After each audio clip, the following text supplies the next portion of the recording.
Okay.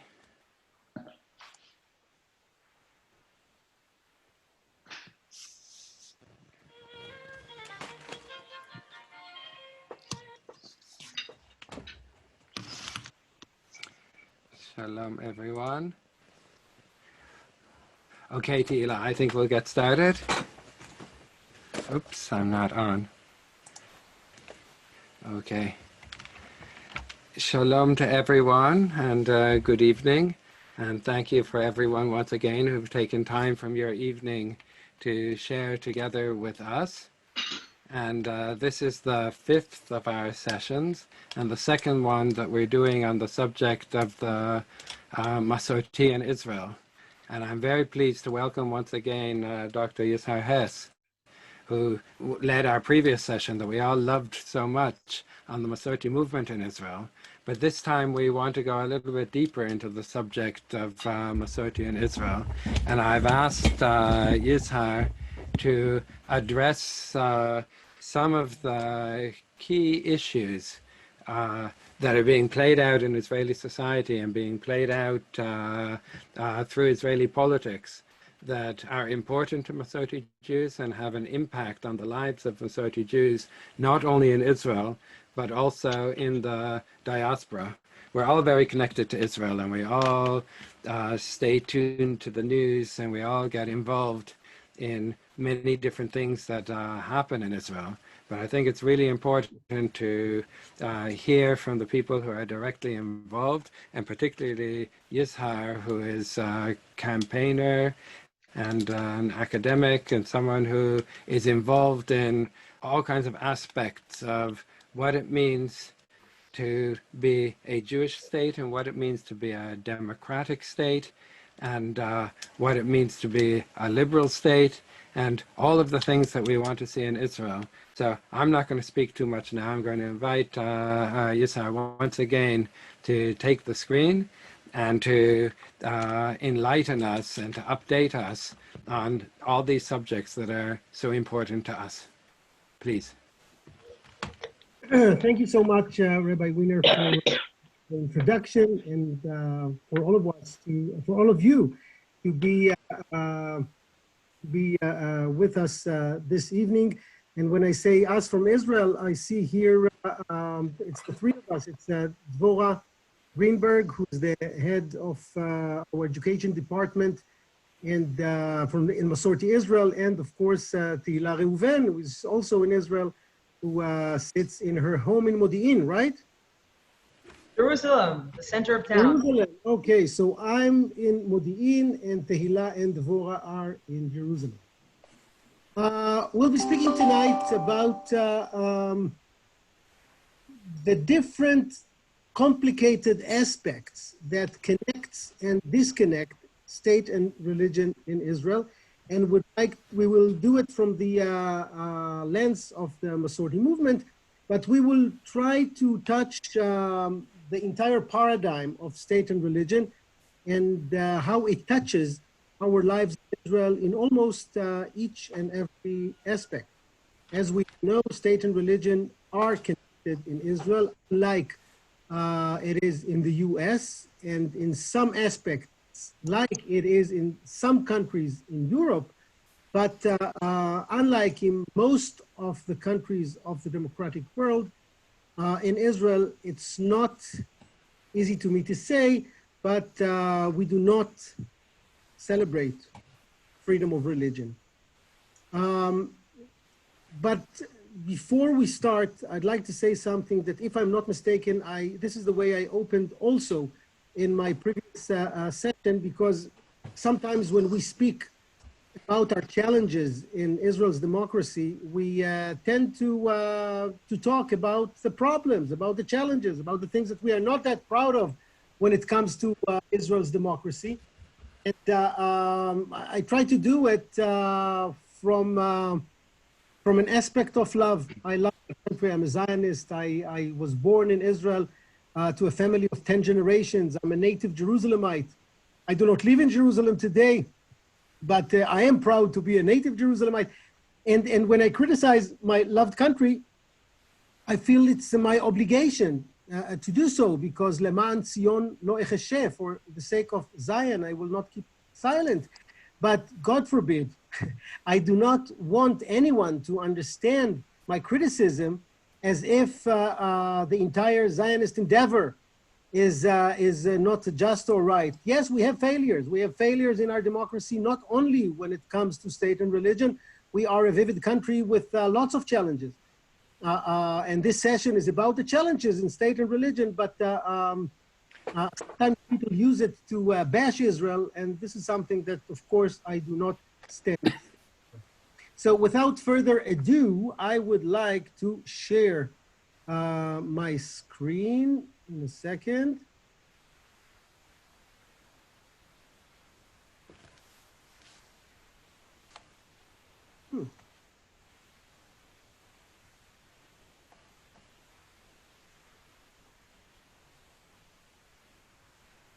Let me see if it works. Yes, it does. Now I believe that you can see my screen, right? Yes. Okay. So we will be talking today about the fact that Israel is a Jewish and democratic state, democratic and Jewish state. It feels as if there is a challenge in putting these two words together, Jewish and democratic, democratic and Jewish, as if they contradict. And I think that our attempt, and when I'm talking about the attempt, I mean Zionism from its very beginning, to prove that there is no contradiction between Jewish and democratic state, and the way to run a state in a very democratic way is to try, whenever there might be a challenge or a contradiction, to see how we can narrow the gap. And this gap could be narrowed and can be narrowed, to my understanding and to my belief, except of one thing. There is one aspect in Jewish life in Israel where, yes, there is an advantage to be Jewish. And it comes from the very fact that Israel is the Jewish homeland of the Jewish people. It means that Jews can come to Israel and get citizenship automatically. And it is an advantage that only Jews have in Israel. To my belief, that should be the only aspect where Jews get more rights than others in Israel, since this is the Jewish homeland. Everything that is beyond that, to my belief, is not just, is not right, and we need to make sure it is balanced. And we are not touching today in this session the other aspects that might be or should be dealt when you talk about the challenges of Israel as a Jewish democratic state. I'm talking about the tensions between Jews and Arabs, between Palestinians and Israelis, challenges that has to do with, that are connected to the peace process. We will not talk about these issues, but definitely when you try to analyze this title of Jewish and democratic state, this is something that we should dedicate or devote a full session to. A few years ago, our President Rivlin, came out with a slogan that we made a sticker of. I do not have here the picture of that sticker, but it is a sticker that I'm very proud of. Yehudit v'demokratit b'dibur echad. Jewish and democratic in one verse. Rabbi, how would you translate Yehudit v'demokratit b'dibur echad? In one verse? Right. In one utterance. It's, of course, a play on Shamor v'Zachor b'dibur echad. The Ten Commandments for Shabbat says both keep Shabbat and remember Shabbat. So the same, right? And it's as if both have to be at the same time in order for it to be real. And President Rivlin not only said this, he repeated it twice. Yehudit דמוקרטית בדיבור אחד, דמוקרטית ויהודית בדיבור אחד. So the first verse of President Rivlin, Jewish was the first word, in the second, democratic was the first one, is to emphasize how important it is in our beliefs and set of values. Having said that, well, it doesn't always work this way. But I'd like to start with the very beginning. This picture that you now see on your screen is one of the pictures that I spent, I think, hours, really hours, staring at. It was a few years ago that I discovered this picture when I, was just online and in different aspects, and I found this picture, and I really spent a lot of time analyzing this picture because it has something in this picture that you cannot take your eyes from. And analyzing a picture is like a midrash. You can come with many aspects about this picture as a text. But the most dominant aspect of this picture, look at the eyes of the people in the picture. Almost each and every pair of eyes share a story of joy, a story of pride, a story of satisfaction, a story of living the moment and understanding that this is a historic moment. And indeed, this picture was taken in Tel Aviv in November 1947. As we know, on 29th of November 1947, they voted for the partition plan, and the entire Yishuv, all the Jews who lived in Israel in 1947, almost all of them, spontaneously, it wasn't orchestrated, went to the streets, went out and were dancing and were rallying and were joyful and were happy because no one knew what would be the end of the vote at the UN. And this, let me go back. This picture was taken in the Mughrabi Square in the heart of Tel Aviv. There was a square back then next to a very famous cinema in Tel Aviv of those days, the Mughrabi cinema. The cinema doesn't exist, the square doesn't exist, but this was the place to rally. Remember that on those days, Rabin Square was not in place, and the previous name of Rabin Square, Kikar Melchei Israel, the square of the kings of Israel, was at that place in Tel Aviv was sand. And 600,000 Jews back then lived in Israel, and most of them rallied for this wonderful beginning. And they were rallying for two reasons. One, for the fact that in 6 months from that day, David Ben-Gurion will be reading the Declaration of Independence of the State of Israel. Israel was founded 6 months later in May 1948. But also, they were rallying because of the core values of Zionism from its very beginning. Zionism was a democratic movement, still is a democratic movement. It is a movement that was proud to put on the table values that we can all feel connected to. And those values were manifested quite strongly, I would say, in the Declaration of Independence that was signed 6 months later in Tel Aviv, and Ben-Gurion read it. And one of the phrases of the Declaration of Independence, it's not a long document, it's a very important one. And it's a document that, it's not a constitution of the State of Israel. Israel doesn't have a constitution. We have more of a common law kind of system due to the political culture of the Brits who governed Israel in the mandate that they got from the UN. But something that one could say that it's like a semi-constitution for the State of Israel is the Declaration of Independence. And every word in this Declaration of Independence was well thought. In parenthesis, I'll tell you a story about it.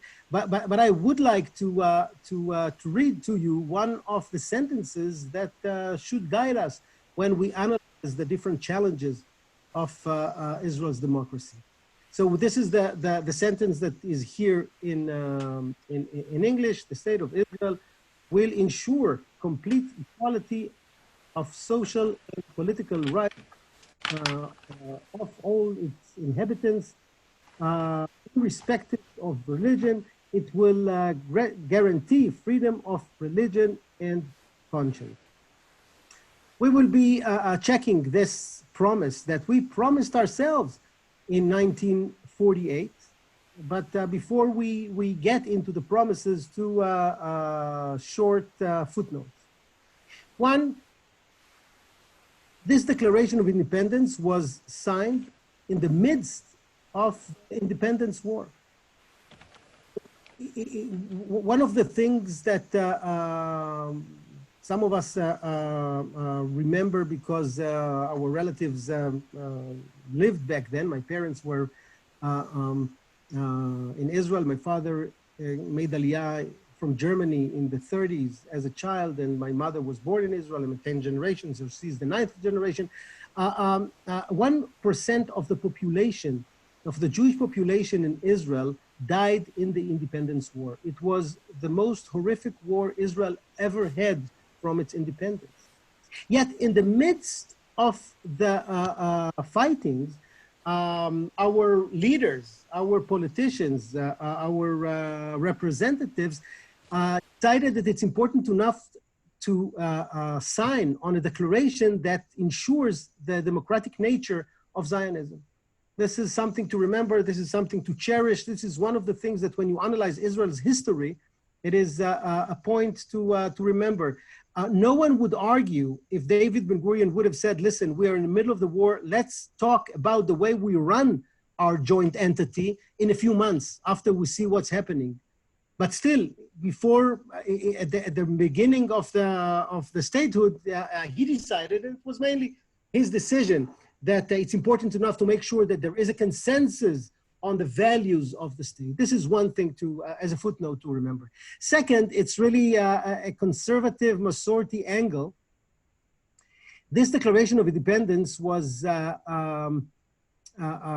written within 40 days before it was signed. And the one who wrote the first version of it was a conservative rabbi with great knowledge who made Aliyah in the 30s. He was a member of the RA. He was a pulpit rabbi in the US and had strong background in history and literature. His name was in the second ago, he was in my tongue. Dvorah, do you remember the name? No? Rav. Wow, I have a blackout. In a second, Dvorah will remind me the name. He didn't think of living in Israel, but he made Aliyah after a good visit here and came with his wife.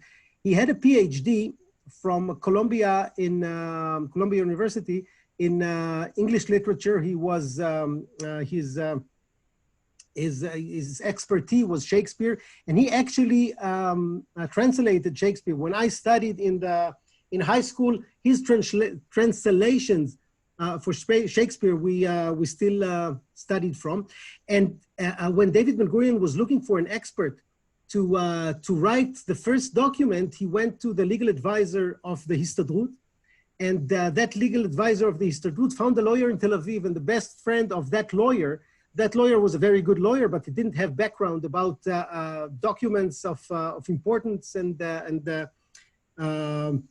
important democratic texts. And he went to Rabbi, listen, no, I cannot, I must find this. Let me find the name of the rabbi in a second, and I will be back to you. I feel ashamed that I forgot his name. Rega.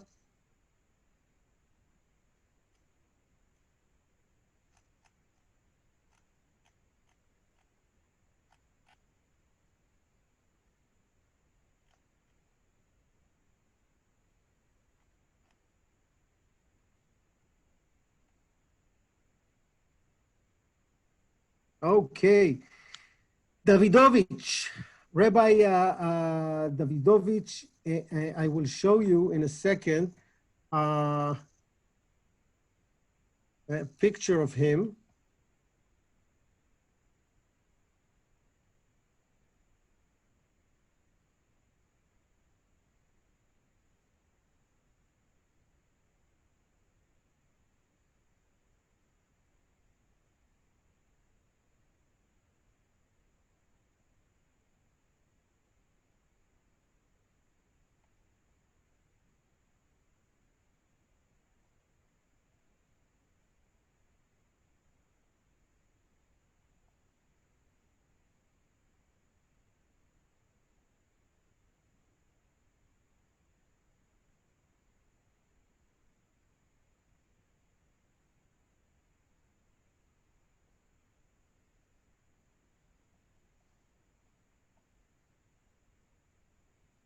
Okay, I didn't plan on showing this this picture, but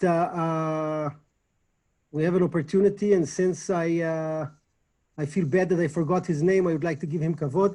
Rabbi Davidovich is. Do you see the screen now? Yes, just nod in your heads. Yeah. Okay. So Rabbi Davidovich is the one who gives the speech here. Next to him, it's the chancellor of JTS back then. It's not Gershon Cohen, it's the one before him. I forgot the name of the chancellor back then. It's in the 50s. I think this picture was taken in 1953. And it was when David Ben-Gurion was given a doctorate of honor from JTS, and the ceremony was held in Jerusalem because he insisted that the ceremony will be held in Jerusalem. The chancellor of the Hebrew University is the one who stands on the left in Ben-Gurion, and Rabbi Davidovich is the one who is reading the speech at that ceremony. And Rabbi Davidovich was not known as a rabbi in Israel. He was known more in Israel as a translator from English to Hebrew, and especially when it came to Shakespeare. But again, he was the one who wrote the first draft of our Declaration of Independence. And if you are a good scholar of the American Declaration of Independence, you could find in our Declaration of Independence and the Israeli one some hints from the American declaration. And Rabbi Davidovich was the one who came out with the wonderful, really bright solution of how to include God and not to include God in the Declaration of Independence. You know, between the atheists, and Ben-Gurion was atheist, and other socialists in the Zionist movement, there were many people who didn't want God to be mentioned in the Declaration of Independence. Having said that, there were some other members of the World Zionist Congress, especially from the more orthodox parties, who really insisted that God will be mentioned. And it was Rabbi Davidovich who came with the idea to mention Tzur Israel. Mitoch emunah b'Tzur Israel. And Tzur Israel has double meaning. Tzur Israel is a nickname to God, but it's also the meaning of Tzur is rock. So it's the rock of Israel. So some people could read it as it's the rock of Israel that gave us the spirit to create what we created there. And of course, us who believe understood it as a poetic way to mention God. In any event, this is Rabbi Davidovich, and we paid him a tribute, and we'll go back to state and religion and to our Declaration of Independence. Okay, so we are at the Declaration, and what I wanted to check, where are we with the promises that we promised ourselves when we signed this this declaration? Where are we? Medinat Israel. I'd like to take you to a very important, fundamental document in Israel's history. There are few documents that were signed 70 or 73 years ago and are still so vivid, so strongly felt in today's Israel as this letter that you see in front of you today. This is the status quo letter. It was in 1947 that the UN sent to Palestine one of the commissions that were asked to check the tensions between Jews and Arabs in Palestine. It was a special committee known... My video's off, what? Sorry? He wants to It was a special committee that was named United Nations Special Committee to Palestine. And Ben Gurion knew, David Ben Gurion, who was the head of the World Zionist Congress, knew that that commission would be probably the last one that will be sent to Israel in order to give a testimony or to decide or to recommend to the UN whether a Jewish state could be a workable idea in the Middle East. And he prepared himself very seriously to the testimony he wanted to give. And one thing that he was fearful from is that he will not be observed as the sole leader of the Jewish population in Israel. And of course, there were different groups in Israel back then, different Jewish groups, yet he was the most, for sure, he was the leader, but not the sole leader. And he wanted everyone to understand, and this committee to go back to the UN and to recommend that if we leave the Jews, then Arab there, and to allow them to establish a state, that it would be a workable solution. And he prepared himself. And the last thing he wanted is to have the ultra-Orthodox parties in the Zionist Congress to stand behind him and say, listen, that atheist doesn't represent us. We are not sure that he could lead us, that he could be a prime minister. He didn't want that turmoil to happen. So he was a statesman, definitely, but he was also a fine politician.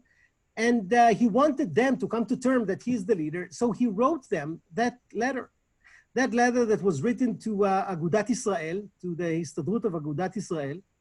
And in this letter, the status quo letter, David Ben Gurion basically promised the ultra-Orthodox parties in the WZO that if indeed the state of Israel will be established, these four elements will be determined by the Orthodox interpretation of halakha.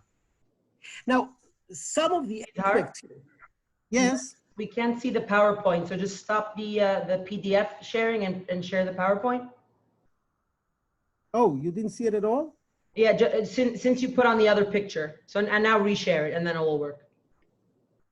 Oh, so I was talking to myself? No, we saw a nice picture in the background. It was okay. So let me now, again, tell me if you see it now.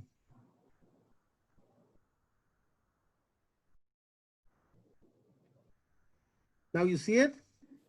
It's loading. Yeah, great. Okay, so you see here the picture of David Ben Gurion giving his testimony. By the way, I was trying to find out, I really consulted with several historians, who is the lady who sits next to him. I wasn't sure. I was thinking maybe Henrietta Sold, because there is some kind of, but anyway, I couldn't find out who is the lady who sits next to him. Maybe it's the one who wrote the short notes or whatever. In any event, this is David Ben Gurion giving the testimony that I just described, and this is the letter that you see now in front of you. And that letter has four elements that David Ben Gurion basically promised the ultra-Orthodox parties that if indeed the state of Israel will be declared, those aspects of the Jewish state will be determined by the Orthodox interpretation of halakha. Now, some of those elements, I must tell you, are not doubtable even today. You know, to make sure that the day of rest in the Jewish state would be Shabbat, it's almost obvious, right? You know, what else? If not Shabbat, of course Shabbat. But does it really need to mean that there will be no public transportation in Israel on Shabbat? Really? Why necessarily? And if indeed this is the rule in Israel, and yes, it is the rule in Israel, What does it mean? It means basically that only people with means, people with private cars, have the ability to visit their relatives on Shabbat if they don't live in the same neighborhood or the same city.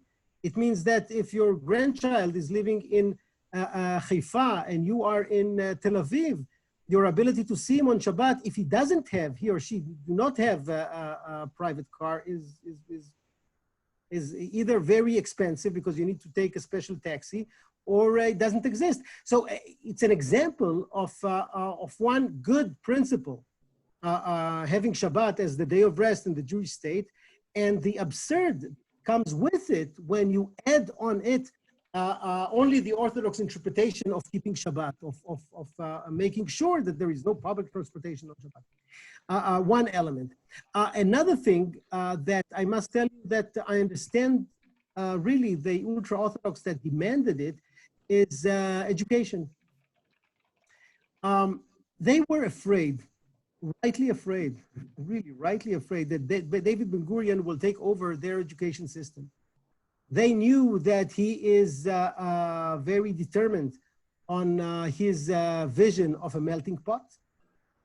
And they were afraid that their children will be forced to study core curricula, to study and to study about, you know, different elements that do not go along with their understanding of the world. They wanted their children to study Torah. So they demanded that he will promise them autonomy on education. Now, I can respect it. I think they were right in their understanding that David Ben-Gurion will try to do what they were afraid that he will try to do. And the evidence is that he did it to other streams of education within his own camp. Okay, he made the Chinuch Mamlachti, public schools in Israel, as one stream of education almost. So they were afraid. But again, this absurd that started from the right principle that I can accept, brought, due to the political system in Israel, to some absurd, to some things that I'm not so, that are not that just. Like if there is an autonomy of education, and that autonomy allows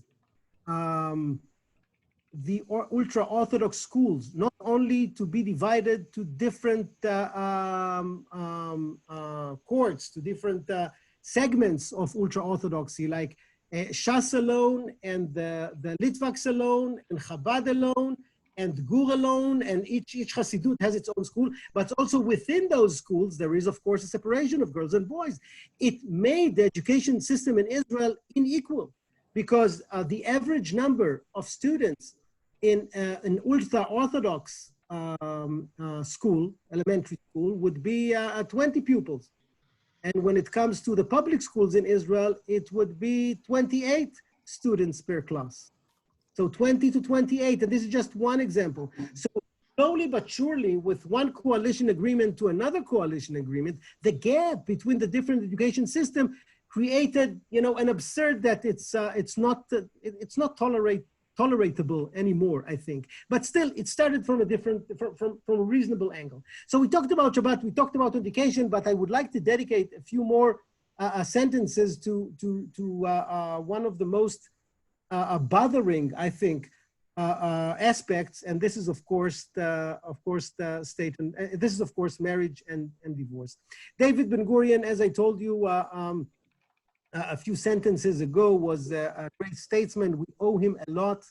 You know, I criticize him here, but we need to remember that without him as a leader, as a prophet, actually, we didn't have the state of Israel today. He was the leader who truly understands in 48 that this is the time to declare a state. He is the one who put the fundamentals of the state of Israel, and we owe him respect. One thing that he was a very serious Jew. He knew the Tanakh by heart, the Bible, the Torah. He knew it by heart, or at least he wanted everyone to think that he does know it by heart. He was a scholar in many issues. He didn't like anything of the Jewish tradition that was written or developed outside of the boundaries of the land of Israel. The Gemara, especially the Talmud Bavli, and other texts that were developed, were written outside of Israel. He didn't appreciate much. He wasn't religious at all. He was atheist. And therefore, when I want to speak to his benefit about the status quo letter, I want to say that as a socialist, as an atheist, he really believed at that time of history that Orthodox Judaism is about to step down from world's history. He really believed that God is a myth that will not be cherished or remembered or will play a role in the modern world. And he really believed that in a few years it will be obvious to everyone that it was a myth that went through the history but is not relevant to modern life. And therefore, when he signed the letter, the status quo letter, I want to believe, and I think that it has some hints in his memories, that he thought that he didn't give much. That he thought, well, I write this letter, I'm a politician, in a few years it will not be relevant because the majority of the Jewish people will not be respecting rules that are not relevant to their lives. Now, he was so honest with that even with his wife, Paula, I think I have a picture with him and Paula in a second. Maybe I had it somewhere. Let me see. Here you go. He didn't marry Paula Kedat Moshe Israel. This is his wife, Paula. She's buried in Sde Boker. I'm sure that when you visited Israel, you paid a visit to his grave there. It's a wonderful, wonderful place to be. And he married Paula in one of his visits to New York in a civil marriage. Once I wrote it in an article that I published, and just to make sure that I'm not wrong, I pick up the phone and called his grandson who lives in Herzliya, Yariv Ben Eliezer, and I asked him about his Zaidie's wedding, and he confirmed, yes, Bobby and Zaidie never married with the rabbi. They went to New York, and that was their marriage. It means that really Ben-Gurion lived according to the values that he thought that the state of Israel should embrace. And when he wrote that letter, he wasn't sure, or he was even quite sure that it would not affect many of the Jews who live in Israel in future years to come. Having said that, I want to share with you this map that always stuns me. This is the map of freedom of marriage in the world. And as you can see, Israel here is one of the countries in black. We do not have freedom of marriage in Israel. You cannot have Rabbi Wiener conduct a wedding in Israel and that wedding would be recognized by the state. We cannot have any Reform and Conservative rabbi conducting a wedding that will be officially recognized by the state. We are here sharing the black color with countries that we usually do not associate with. And on that, it's hard to say, but that's true. Israel is the only Western country in the world where Jews do not have freedom of religion. The only democracy in the world where Jews do not celebrate freedom of religion is the state of the Jews. An absurd that hits me again and again. And it means that when you want your rabbi to marry you in Israel, and that rabbi is not an Orthodox rabbi that is recognized by the state, that marriage will not be registered in Israel as marriage. I'm proud to say that today 20% of the weddings in Israel are not conducted via the chief rabbinate, which is good, because 20% of the Jews in Israel decided not to agree anymore to the fact that their personal status is determined by interpretation of halakha that they do not live by. But still, the majority still have to go via these ranks. We are very active in this arena. We do conduct marriages in Israel, and we do conduct also gittin when needed. It is not only that it's not allowed; it is a criminal offense. few years ago, it was, I think, a couple of years ago, that one of our rabbis, Rabbi Dubi Chayun, was arrested in the morning, 5 a.m. in the morning, because a wedding that he conducted, he was released a few hours ago, and ever since then, no rabbi was arrested, and there is in the Ministry of Justice, small footnote, not to arrest rabbis for that, but still, according to the Israeli law, it's a criminal offense that could send you to jail up to 2 years. So it is serious. It is a point in our legislation that we should be ashamed of. And it is also something that Jewishly makes Israel less Jewish and democratically makes Israel less democratic. Because if you can't marry the one that you choose to marry in a way that respects your values, it means that a religious coercion is opposed on you. And it means for many Israelis, unfortunately, that they are disgusted from the Jewish religion. They are forced to do something that they do not believe in, that they feel that is not connected to their lives. For them, many of them, I have a friend who said after he went to the chief rabbinate to get married, listen, after my experience in the wedding, I do not want to celebrate Pesach anymore. And it's people sometimes get, when they are forced to do something, they are so alienated that they take a step back. Unfortunately, it happens.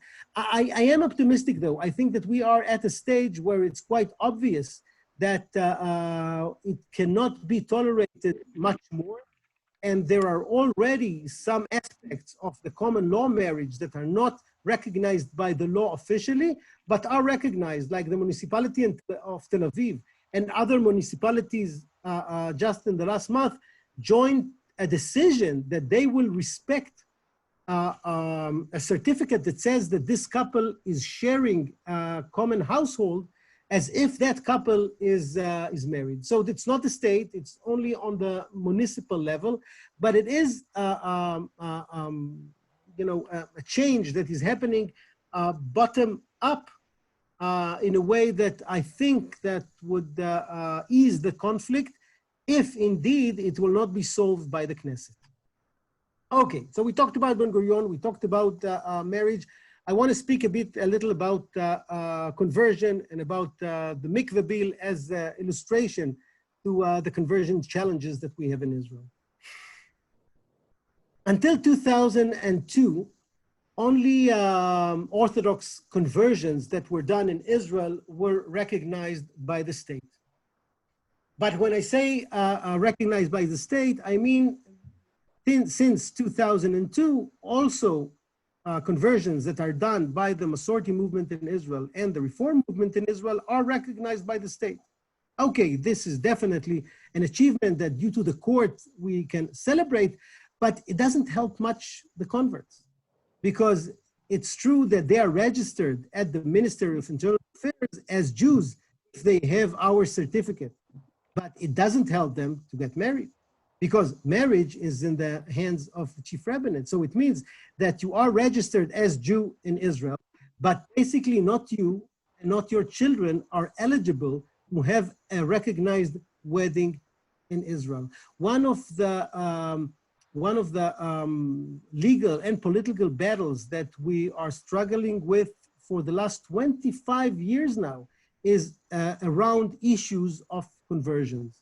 If you are converted abroad by one recognized congregation, either Reform or Conservative, and it is a recognized congregation, meaning the movements know that that congregation exists and the Beit Din is valid, the state of Israel will register you, will allow you to make an aliyah, and you will be registered as a Jew. But again, it will come to a junction when, if you want to get married, you or your children, when it will not be recognized.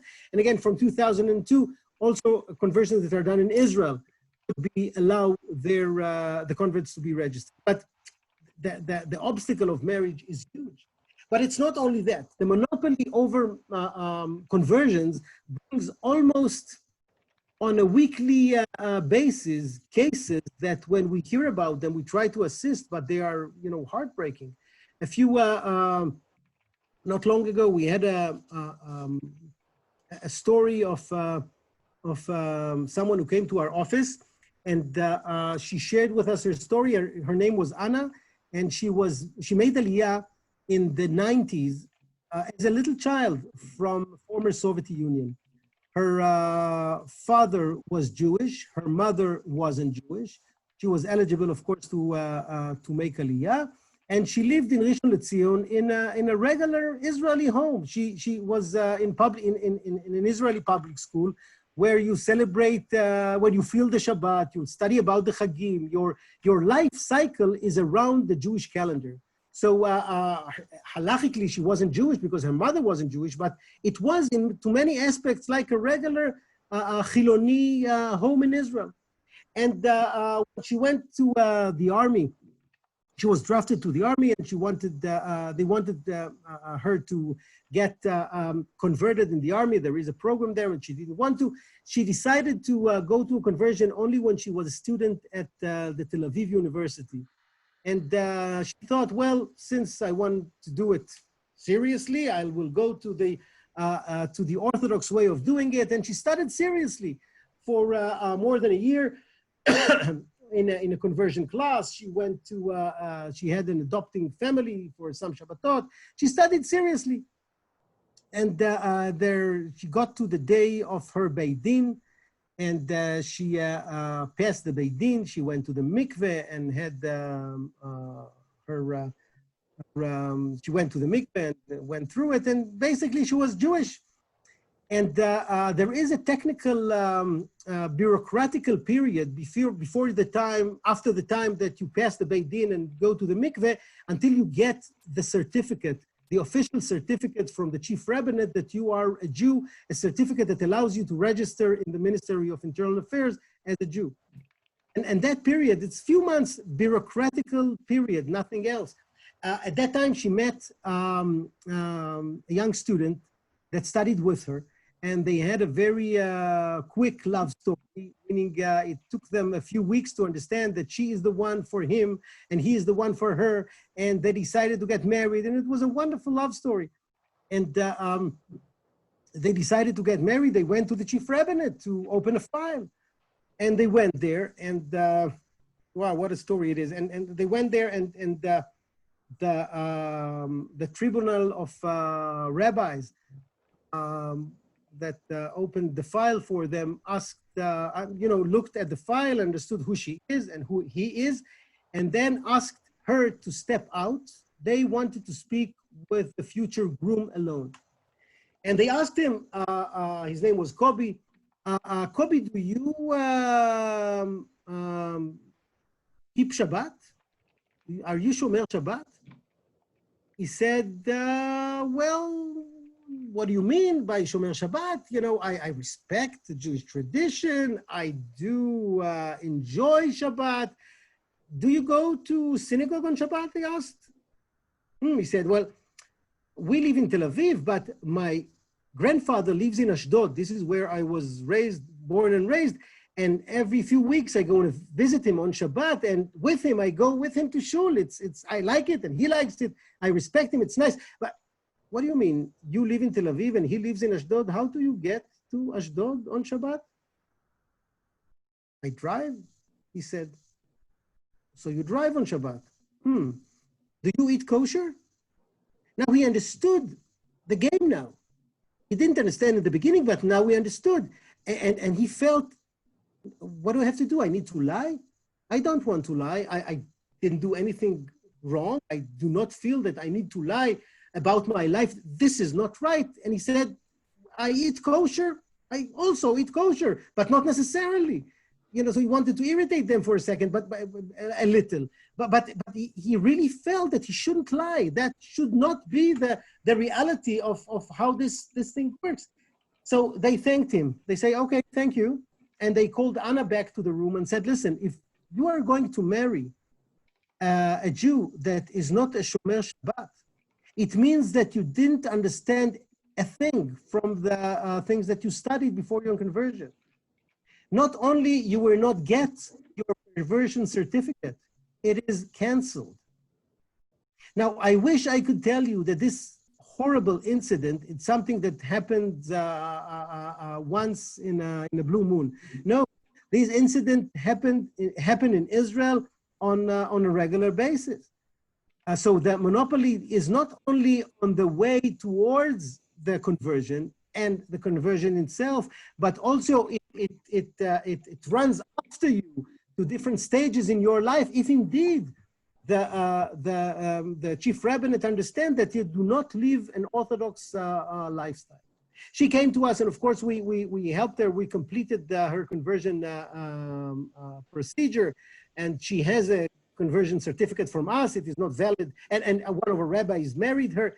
So it's absolutely halachic marriage and absolutely halachic conversion, but it's insulting to its essence. The fact that Israel, the state of the Jews, the state that rightly demands in each and every negotiation that we had with the Palestinians, that we will be recognized as the homeland of the Jewish people. The fact that it doesn't respect other streams of Judaism, or the fact that there is more than one way to be Jewish, this is, again, one of the failures of our system that I'm not so proud of. I'd like to touch on a few other aspects. I'll do it shortly because I want to give some time for questions. Kashrut. As you remember, one of the demands of the ultra-Orthodox parties in the status quo letter was kashrut. And again, this is something that one could understand.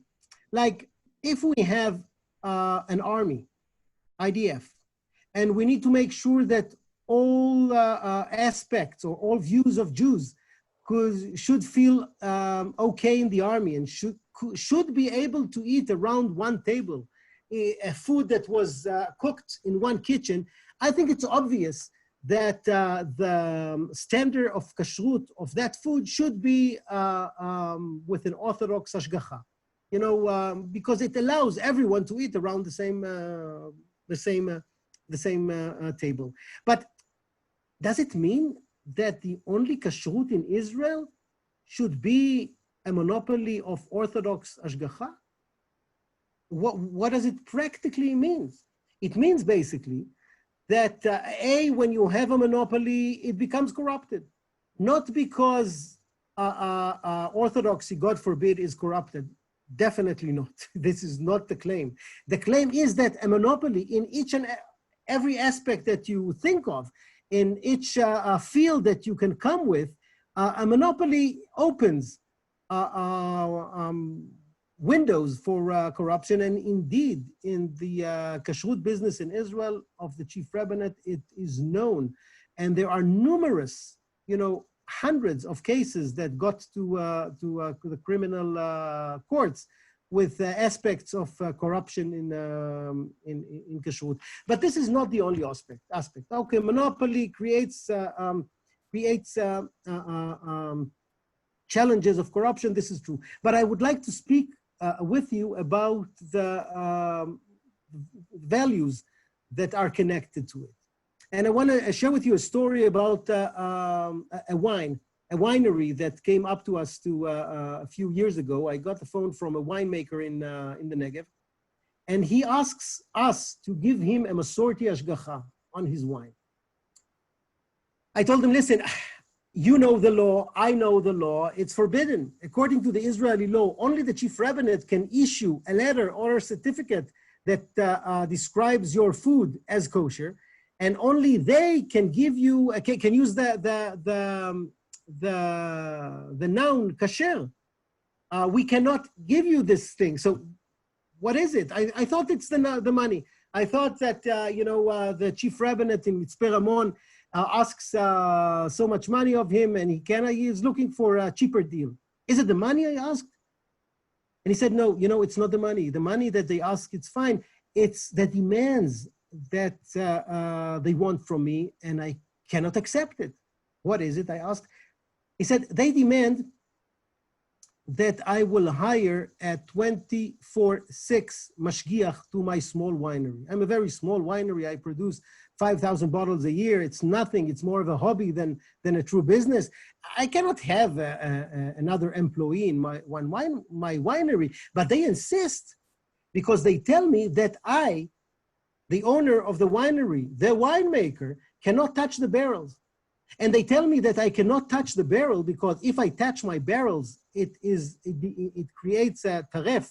It makes the wine not kosher because I'm not Shomer Shabbat. I drive on Shabbat. And he says, according to, and he's right, according to the Orthodox interpretation of halakha, if you are not Shomer Shabbat, you cannot produce kosher wine. You can analyze it historically, why in the 12th century in France, that Khumra was developed, but still this is rightly the Orthodox interpretation of halakha. This is what they believe. And he said, what does it mean? This is my wine. I'm not a ketchup maker, he said. This is not, I'm not making ketchup, I'm making wine. Wine you do with your soul, with your hands. This is no way that I will not touch my barrels. This is one thing. And then he said, they also demand that I will let go of my Bedouin worker, a worker that works for me for 25 years, a worker that is like a second father to my children. I'm so close to him. Because according to the Orthodox interpretation of halakha, a Gentile, someone who is not a Jew, cannot be part of the wine industry, of a kosher wine. And he said, I cannot believe that this is the only interpretation of halakha when it comes to winemaking. He said, I heard about the conservative movement. Are there more interpretations? Did you solve it? And of course, it was, one of the really leading scholars when it comes to wine and kashrut is Rabbi Professor Elliot Dorff from Los Angeles. He wrote a big tshuva about wine and about the way to work with it and around it in a halachic way that respects the fact that in modern times, some chumrot of previous centuries are no longer necessary. And he really, he said, I want to have a kosher wine, but I cannot tolerate the Orthodox interpretation of what is a kosher wine. So we were looking with our lawyers for a right way to solve it. I'm not proud of the solution, I must tell you. It is a solution that we did, but I'm not proud of it. On each and every, because since we cannot use the word kasher on the wine, we cannot give a kashrut certificate. What we came out with a solution that on each and every bottle that there is a disclaimer in Hebrew and English that says, this wine is under a supervision of the Rabbinical Assembly of the Masorti Movement, according to the conservative interpretation of halakha. This wine is not kosher according to the law of the State of Israel. I'm not proud of it because it is humiliating. I am proud of it because we were able to help a wine producer that wanted to make a kosher wine and understood that he cannot tolerate, he cannot accept from the set of values that he believes in, the fact that he cannot be part of the winemaking, and the fact that according to the interpretation of halakha of the chief rabbinate, Gentiles are not allowed to be part of the production of wine. So that wine in Mitzpe Ramon, I wish I could tell you that it's a wonderful wine, but in the Negev, it's very hard to produce wonderful wines. It's an okay wine, but we are so proud of a wine that carries our hashgacha. Maybe we'll conclude with something that was more known in the last few years, the Kotel.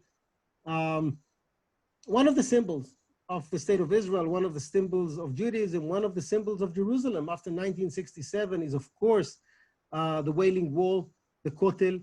These pictures from the beginning of the 20th centuries are from times where the Turks and then the Brits did not allow a mechitza in the Kotel. Jews always wanted the mechitza there, but it wasn't allowed. These pictures are so meaningful because it proves that when mechitza is not put in one place, all Jews managed well in the Kotel. The Kotel was important enough to all of them that they simply managed. And men and women davened together jointly in the Kotel. One of the, I'm jumping years now, one of the things that we did for many years is fighting for equality and for egalitarianism in the Kotel. You see here a picture of a demonstration from the 80s. That we really, for 2 times a year, on Tisha B'Av and Shavuot, we came to daven in an egalitarian way in the Kotel until 1996, where violence was turned against us and we were chased out of there. It became a dispute that brought to the table in the year 2000 Robinson Arch as a potential solution for the tension. Of course, the arrest of Anat Hoffman 7 years ago in a picture that I'm sure that you saw before, a picture that was printed in not only all the Jewish newspapers in the world, but also the headlines of other newspapers that are not Jewish. I think it was on the front page of the New York Times as well. A Jewish woman was arrested because of the fact that she was putting a talit on her,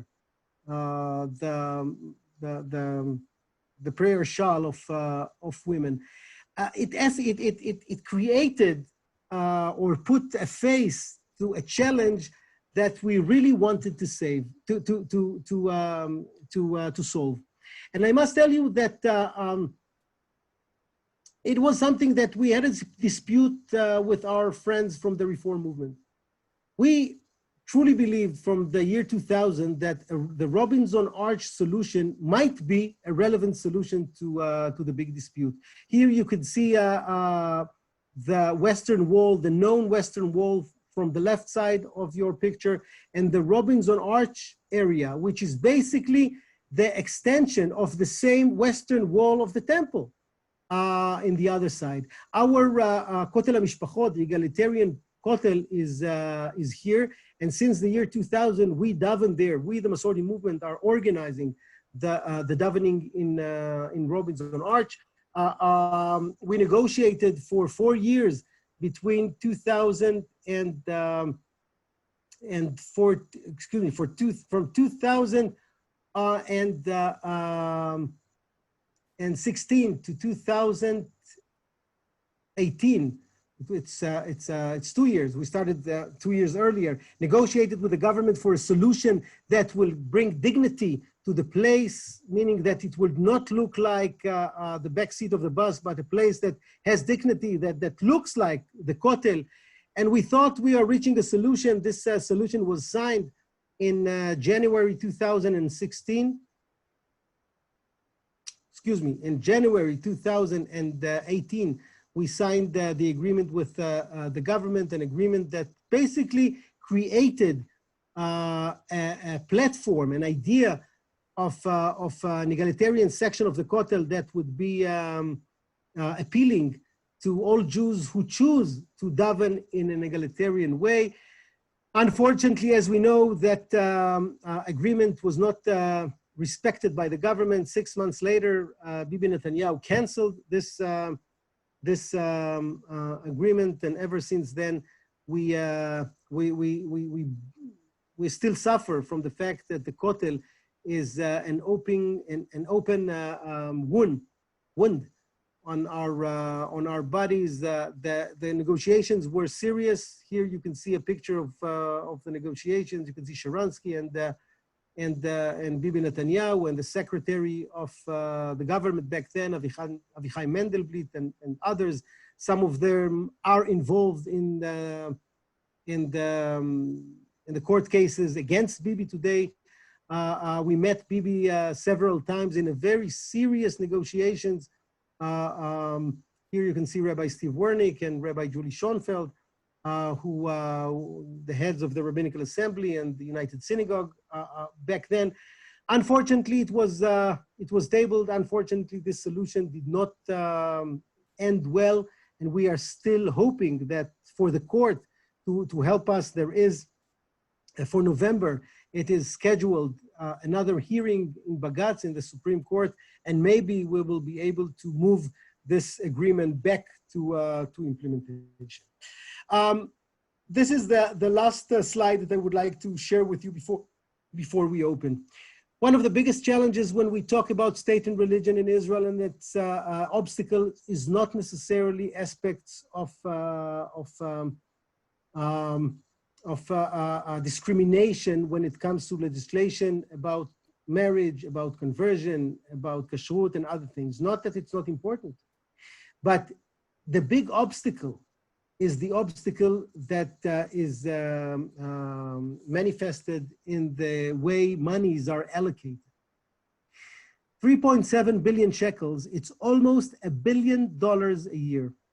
This is the money that is allocated to the Orthodox establishment, to Orthodox religious services, to Orthodox culture in Israel on a yearly basis. It means that our biggest obstacle in Israel is the ability to share the story, to share the very simple story that there is more than one way to be Jewish in an environment that is so heavily connecting between state and religion, but only one stream of Judaism is funded. It means that our ability to tell the story is so limited. We are coming to a battlefield when both of our hands are behind our back because our ability to have agents of change on the ground, and in our field, agents of change are rabbis.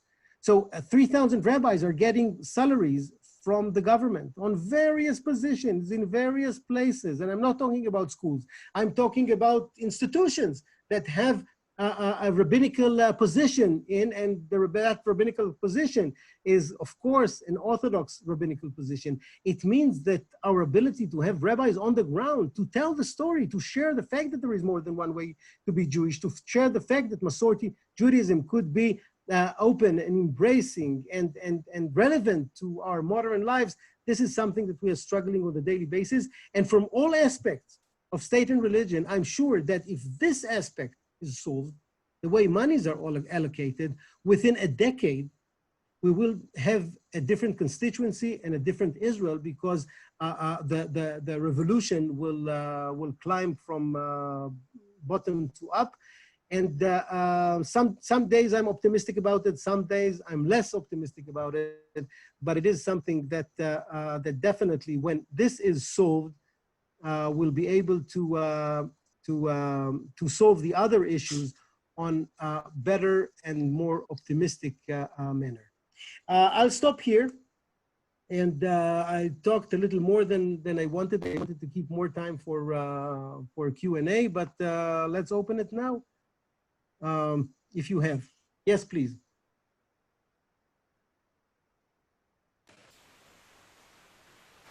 I think we'll follow the same pattern we have in the past. We have gone a little bit over time, but we'll give it another few minutes. And if you have a question you want to ask, please put it in the chat. And then we'll identify the question from the chat, and we'll ask you to ask your question. So.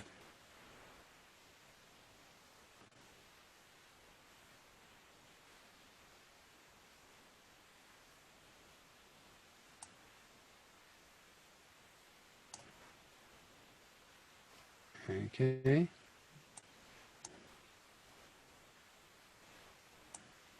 So you shared so many things with us. I think the people are a little bit dumbfounded from the.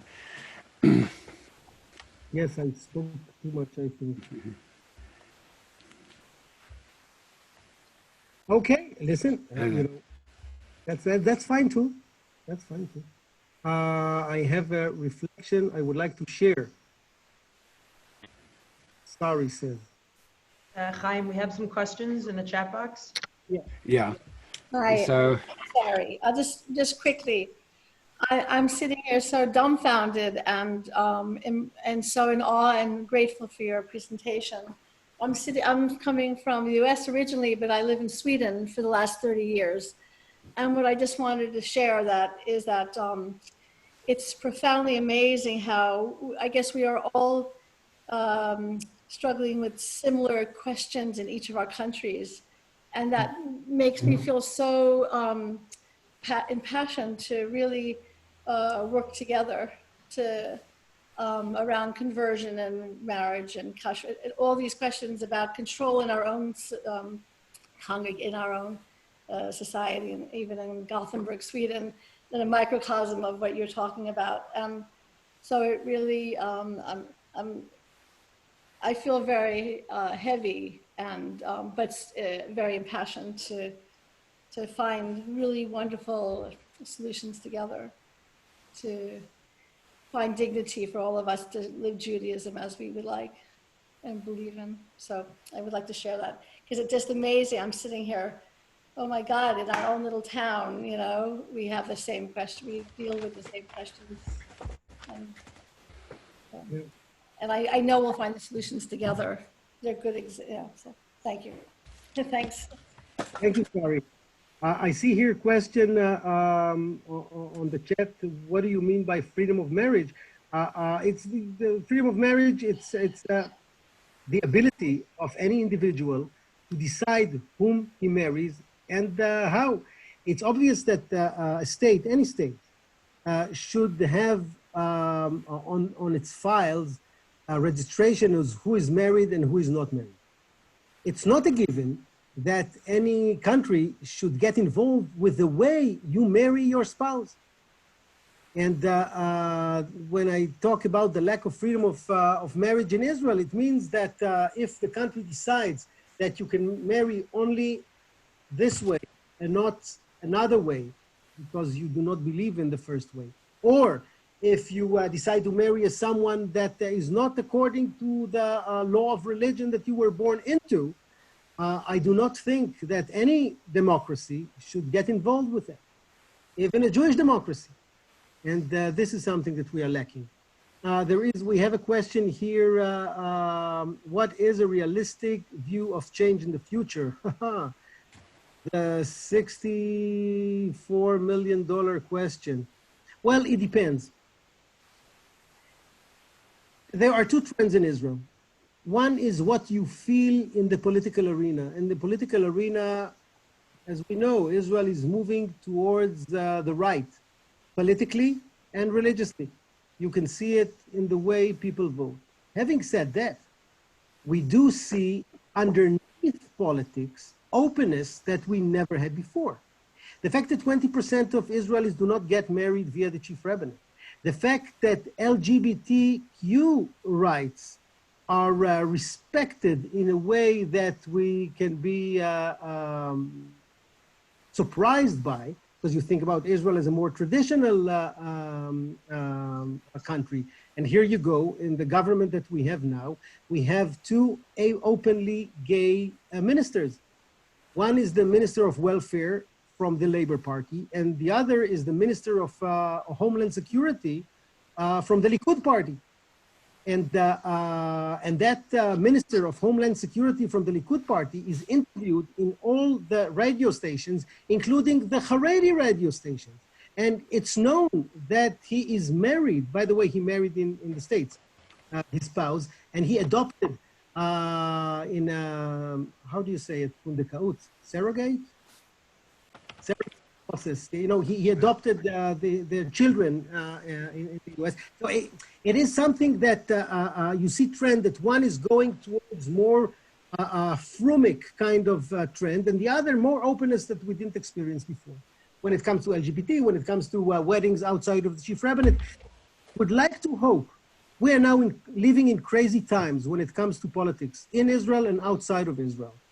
I will not elaborate, but we all know and feel it. But, you know, it will end sometime. And when it ends, I think that we will be surprised by the openness that we will be able to achieve with other aspects of Judaism here in Israel, and some openness. We are growing in numbers.